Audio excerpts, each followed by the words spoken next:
Quite a story dropped the other day. This is something I'm really happy to share with you.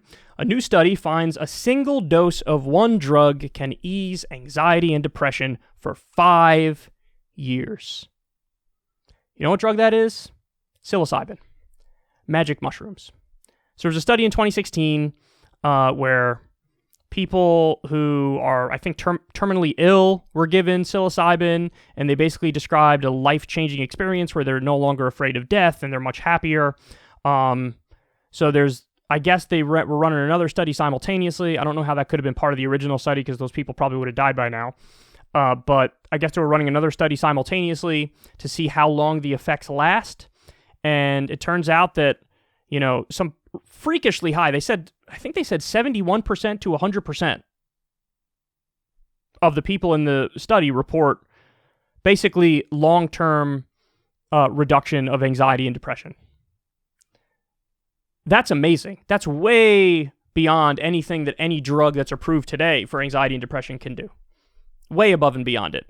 I mean, listen, keep it real. Is this something Big Pharma is going to like? Probably not. Why? Because people rely on SSRIs, and it's basically a daily medication. And so Big Pharma can keep making money from SSRIs. If you take one drug and you're good for 5 years, that's going to cut into some profits now, isn't it? Unless you jack up the price of the medication up front, but then you make it unaffordable, and there's problems with that in principle and morality. Not that they care about principles or morality, but what an amazing finding.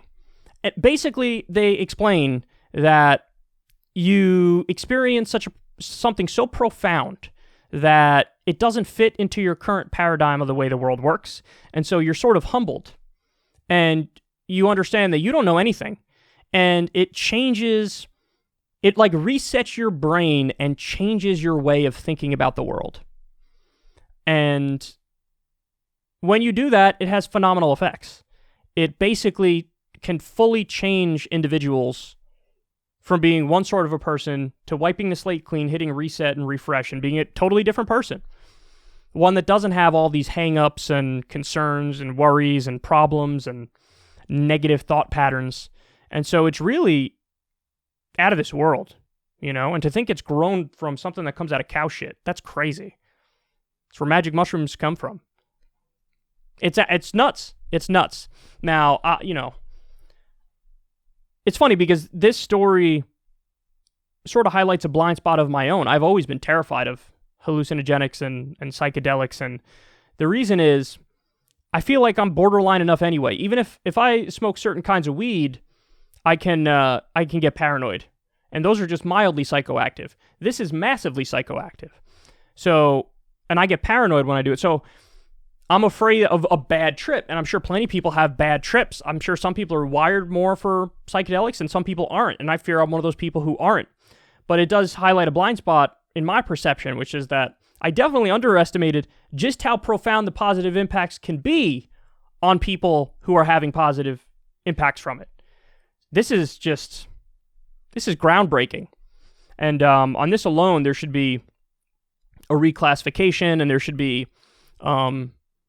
FDA and CDC approval, but of course we're going to drag our feet on it because we have these taboos in society, and we have